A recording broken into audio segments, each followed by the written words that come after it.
Il n'y a pas deux salles, je pense, en Île-de-France, même en France, qui sont numérisées de cette manière-là. Et ça a été une réussite fabuleuse.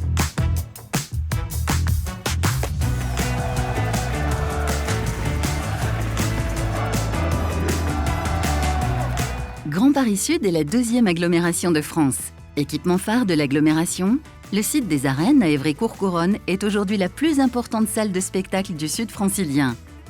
Pour les Arènes, c'est une salle de spectacle à Évry-Courcouronnes qui a été rénovée entièrement. Cette salle est modulable, elle peut accueillir plusieurs types d'événements. On a une jauge qui va de 2000 à 3000 places dans la salle et on est comme un mini-zénith. Dans cette salle, il y a du sport, il y a de la culture. Nous avons souhaité lui donner une dimension e-sport, une dimension gaming, de manière à pouvoir attirer des spectacles qui sont les spectacles d'aujourd'hui tout simplement, dont les jeunes sont très friands. Pour assurer ce nouvel usage de la salle, il fallait penser une infrastructure numérique compétitive et respectueuse des impacts et du modèle économique. L'e-sport nécessite deux paramètres essentiels que sont le débit et la latence, où il faut réduire au maximum le moment où une information arrive ou une information repart. On a fait le choix d'avoir une connectivité très forte pour accueillir des compétitions. Le risque est finalement d'avoir des attaques soit à l'intérieur de l'événement, soit de l'extérieur de l'événement. Et il faut que chaque joueur soit dans un environnement contrôlé, maîtrisé, de manière à ce que tout le monde s'affronte avec les mêmes règles du jeu. Ce qu'on a cherché à donner à travers cette infrastructure e-sport, c'est que le ressenti pour le spectateur, qu'il soit dans la salle ou qu'il soit à l'autre bout du monde, soit identique.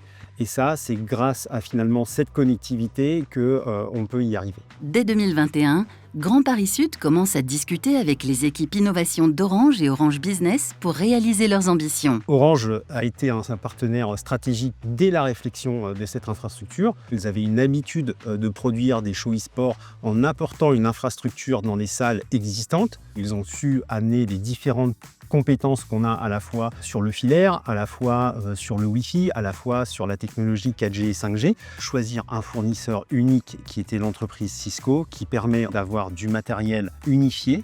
Ça nous a permis en fait d'avoir un interlocuteur qui maîtrisait tous les pans de cette infrastructure numérique moderne qu'il fallait mettre en place de manière pérenne dans une salle.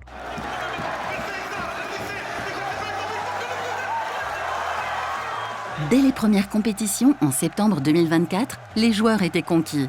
Aujourd'hui, on peut dire que l'objectif est atteint. Les arènes de Grand Paris Sud à Évry-Courcouronnes sont devenues la salle de l'e-sport en Europe.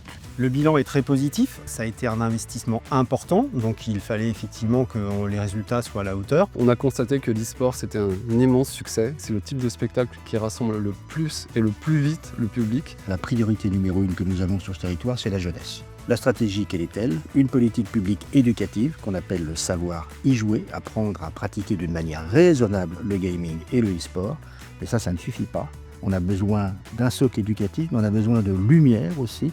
Et ces lumières, qu'est-ce que c'est? C'est à la fois la Carmine Corp, équipe présidente, mais c'est aussi cette salle-là qui permet d'accueillir des événements mondiaux comme Riot. Elle rayonne, elle donne envie et elle permet à notre jeunesse à la fois d'être fière de son territoire, mais aussi d'être un levier d'espérance pour leur permettre d'aller tout simplement au bout de leurs rêves.